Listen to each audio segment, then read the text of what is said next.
नमस्कार साथियों, मैं राजेंद्र आप सबका अपने YouTube channel astrology based on लघु पाराशरी में स्वागत करता हूं। आज ये मेरा 10वां वीडियो है।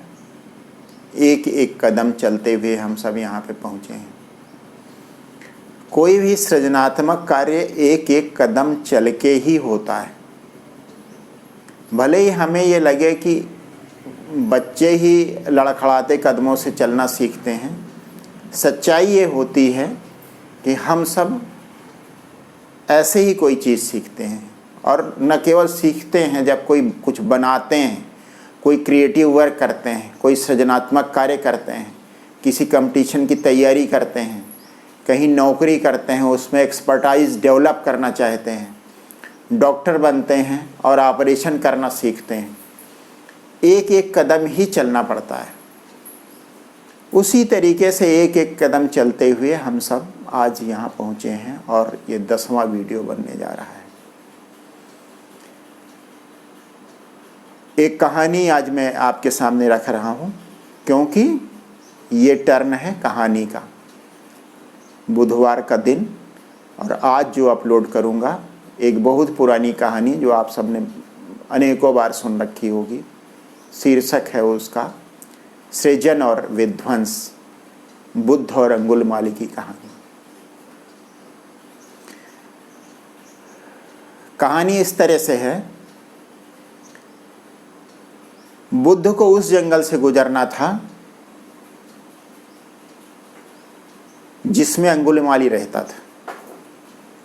उसका संकल्प था 1000 व्यक्तियों को मार करके उनकी उंगलियों की माला बना के गले में धारण करना। ओशो की अनेक कहानियां बुद्ध पे हैं और मुल्ला नसीरुद्दीन शाह पर भी हैं।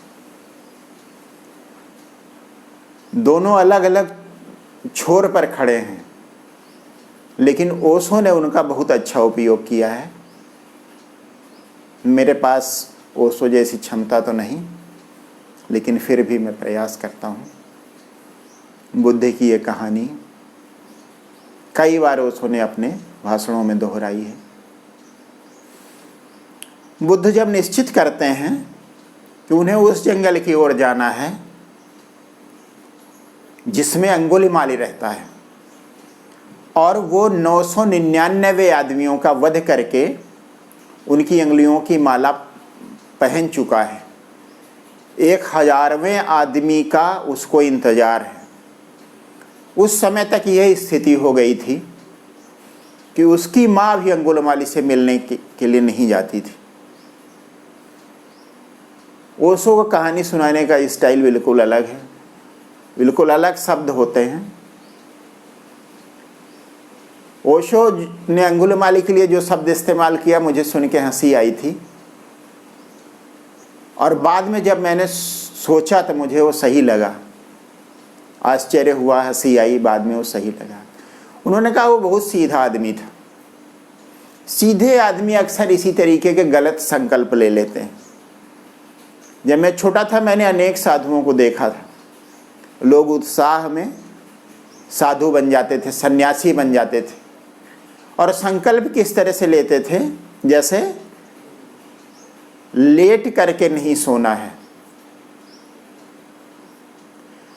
एक सन्यासी को मैंने देखा, वो साइकिल से चले जा रहे थे, पीछे बैठे हुए थे, बैठे नहीं थे बल्कि खड़े थे। उनके साइकिल का पीछे का स्ट्रक्चर इस तरह से चेंज कर दिया गया था जिस पर वो खड़े हो सकते थे। पहले ऐसा लगता था जैसे ये संकल्प शक्ति है। अब किसी इतने सीधे आदमी के लिए कोई गलत शब्द तो इस्तेमाल करना उचित नहीं है, लेकिन सच्ची बात है कि ऐसे लोग सीधे ही होते हैं और उनमें समझ का अभाव होता है। ओशो के शब्दों में अंगुलिमाली इसी तरह का आदमी था। जब राजा ने यह सुना कि बुद्ध उस जंगल से गुजरने वाले हैं, वो खुद बुद्ध के पास आए उन्होंने कहा आप उधर मत जाइए, मुझे खुद भी डर लगता है, मेरे पास इतनी सेना है फिर भी मैं कभी उस जंगल की ओर नहीं जाता हूँ। बुद्ध ने कहा जो मैंने सोच लिया, जो मैंने ठान लिया उसे करना ही करना है, परिणाम क्या होगा उसकी मैं परवाह नहीं करता हूँ। राजा निराश हुआ और बुद्ध जंगल की ओर चले गए। अंगुलमाली अपने 1000वें शिकार की तलाश में था। दूर से उसने बुद्ध को आते हुए देखा, सदे हुए कदम, छोटे छोटे कदम। उसे इस बात पर आश्चर्य हुआ कि ये कौन सा आदमी है जो मरने के लिए चला आ रहा है। फिर अपने विचार पर उसे आश्चर्य हुआ, ऐसा विचार मेरे मन में क्यों आया, मुझे तो खुश होना चाहिए था। जिस आखिरी शिकार की मैं इतने दिनों से तलाश कर रहा हूं वो आज मेरे सामने पहुंचने ही वाला है।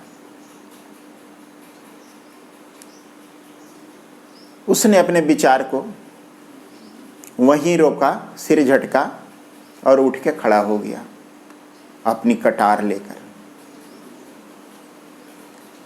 जब वो खड़ा हुआ तब फिर पता नहीं क्यों उसे लगा कि ये सन्यासी है, इसकी हत्या करना उचित नहीं है। उसे अपने विचार पर फिर आश्चर्य हुआ, आज ऐसा क्या हो रहा था। उसे ऐसा महसूस हो रहा था जैसे उसके हाथों में ताकत ही नहीं रही गई। उसने अपनी सारी ताकत इकट्ठी की और जोर से चिल्लाया, तुम सन्यासी हो, मुझे पता नहीं है मुझे तुम्हारे ऊपर दया क्यों आ रही है, लेकिन आ रही है इसलिए मैं कह रहा हूँ, तुम वापस चले जाओ, तुम जिंदा नहीं बचोगे। बुद्ध ने अपने शब्द दोहराए, मैं कभी वापस नहीं होता हूँ, जिस पथ पर मैं चल देता हूँ उसी पर बढ़ता चला जाता हूँ जब तक मेरी मंजिल ना आ जाए।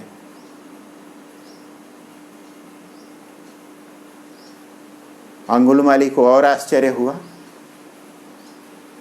तब तक बुद्ध थोड़ा सा और पास आ गए। अंगुलमाली को पता नहीं क्यों ऐसा लग रहा था जैसे इसकी हत्या मुझे नहीं करनी चाहिए। उसने बुद्ध को एक और चांस देने का इरादा किया और बोला, अभी भी मैं ये कह रहा हूं कि तुम वापस चले जाओ। बुद्ध ने कहा, अच्छा ठीक है, तुम मेरी हत्या कर दो, वापस मैं जाने वाला नहीं हूं, लेकिन पहले मेरा एक काम कर दो। अंगुलमाली को थोड़ा गुस्सा आया। बहुत दिन से उसे किसी ने कोई आदेश नहीं दिया था, कुछ कहा नहीं था। उसकी माँ भी आती थी, कभी कभी उसके लिए खाना लेके आती थी, रख के चली जाती थी, खाने के लिए भी नहीं कहती थी। उसने अपने गुस्से पर काबू किया और बुद्ध से कहा, चलो ठीक है, तुम्हारी अंतिम इच्छा है, मैं पूरा कर दूंगा। बुद्ध ने कहा, ये सामने जो पेड़ दिख रहा है इससे एक पत्ता तोड़ के लाओ।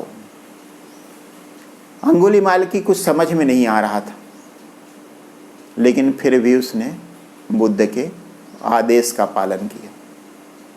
वो गया और एक पत्ता तोड़ लाया। बुद्ध ने आगे कहा, इस पत्ते को वापस जोड़ दो उसी पेड़ में। अंगुलीमाल ने कहा, अब मुझे पूरा भरोसा हो गया है, पहले तो केवल शक था, अब पूरा पूरा भरोसा हो गया है, विश्वास हो गया है कि तुम पागल हो। लेकिन इससे मुझे क्या, तुम मेरे 1000वें शिकार हो और मेरा संकल्प पूरा करने के माध्यम बनने जा रहे हो, मृत्यु के लिए तैयार हो जाओ। बुद्ध ने कहा, अच्छा चलो ठीक है, मैं तैयार हूं मरने के लिए, इन थोड़ी सी बात कर ली जाए, कोई जल्दी तो है नहीं, न मैं कहीं भागा जा रहा हूं और न तुम कहीं भागे जा रहे हो, तुम्हारा जो शारीरिक बल है, मैं क्षीण शरीर वाला व्यक्ति, मेरे शरीर में इतनी ताकत भी नहीं कि मैं भाग जाऊं और तुम मुझे पकड़ ना पाओ। अंगुलमाली मुस्कुराया, उसके कुछ समझ में नहीं आ रहा था, लेकिन उसने कहा चलो ठीक है। बुद्ध ने कहा इस दुनिया में जितने सृजनात्मक कार्य होते हैं वो इतने ही कठिन होते हैं। विध्वंस पल भर में हो जाता है। तुम पेड़ तक गए, पत्ती तोड़ने में तुम्हें 1 मिनट भी नहीं लगा, कुछ सेकंड में तुमने पत्ती तोड़ दी। अब ये सोचो कि ये पत्ती कैसे बनी थी, इसके बनने में कितना समय लगा था। अब अंगुलमाली की कुछ भी समझ में नहीं आ रहा था। उसने कहा आप ही बताओ।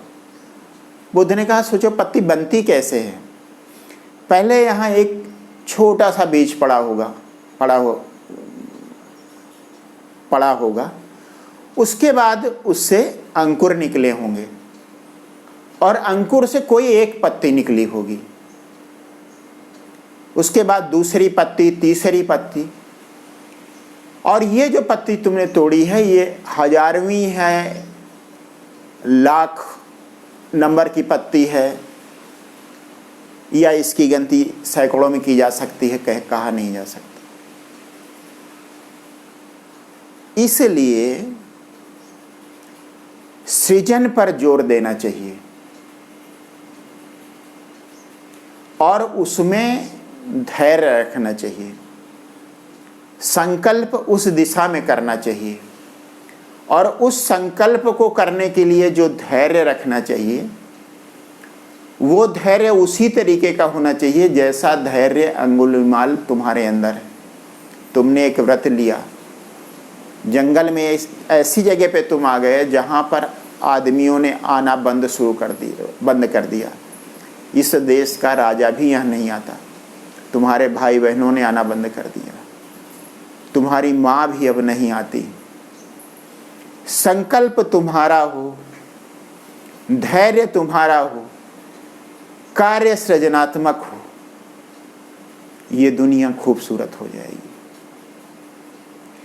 और जब इस तरीके से कुछ होगा, तुम्हारा संकल्प जब पूरा होगा, तुम एक बीज डालोगे, एक पेड़ उगेगा, उस पेड़ में पत्तियां निकलेंगी, उस पत्ती के बाद फूल निकलेंगे, फूल के बाद फल निकलेंगे, पके हुए फल जब नीचे गिरेंगे तो और पेड़ निकलेंगे और उनसे पूरा जंगल भर जाएगा।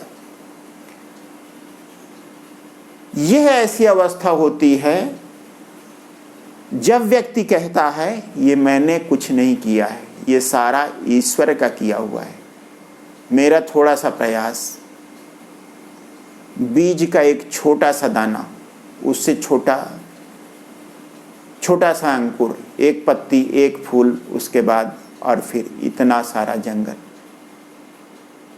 ऐसा कैसे हो गया? जब भी कोई व्यक्ति अध्यात्म के शिखर पे पहुंचता है, जब कोई व्यक्ति बुद्ध बनता है, जब कोई व्यक्ति आइंस्टीन बनता है, तब उसके मन में इसी तरह के विचार आते हैं। और बहुत बार